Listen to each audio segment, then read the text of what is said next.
It's sometimes counterintuitive. When there's uncertainty, people want to come together, they want to work together.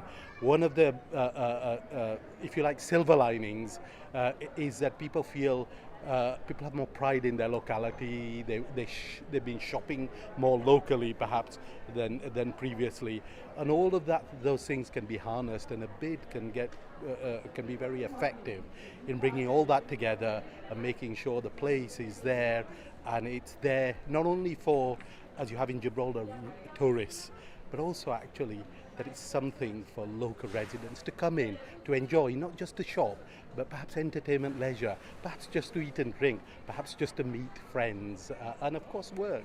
So there's a range of things, and I personally believe that actually town centres, local centres, have become more important during the pandemic than perhaps they were before. People appreciate it more.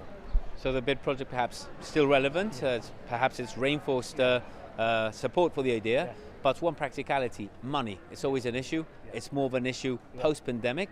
We see many businesses subsidised or aided by government funding and grants. Will this impact on the bid project moving forward?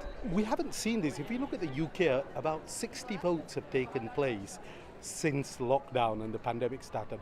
All have been successful in getting a yes vote. I think the other key thing to get across is that most businesses, about 70% of businesses in this bid, will pay about £300 a year. I mean, some people have been saying that. Are you sure it's £300 a year, not £300 a month? No, it's £300 a year. That's less than £1 a day. It's difficult to buy a quarter-page advert in a newspaper for that amount of money. And what that £300 will do is contribute to a pot of £800,000 a year, over 4 million. And in Gibraltar, the government is contributing £250,000 a year, which we don't get in very many places. So, that small outlay contributes to this much more powerful pot. Now, voting on the scheme is now open. Tell us about that process, who's voting, and what happens if bid doesn't get approved or the backing.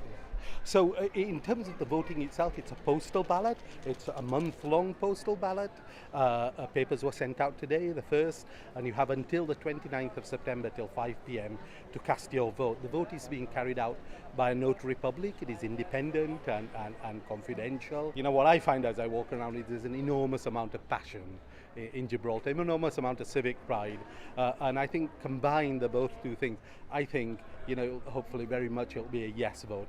If it's a no, you have to go back to the drawing board. A bid may not be the best thing in the world, but actually, it's proven over and over again, whether you look at the United States, the UK, where there's 300 bids, that actually people find it a really good concept to bring people together, and I think that's hugely important. And I think, Gibraltar is not even in the place the UK high streets are.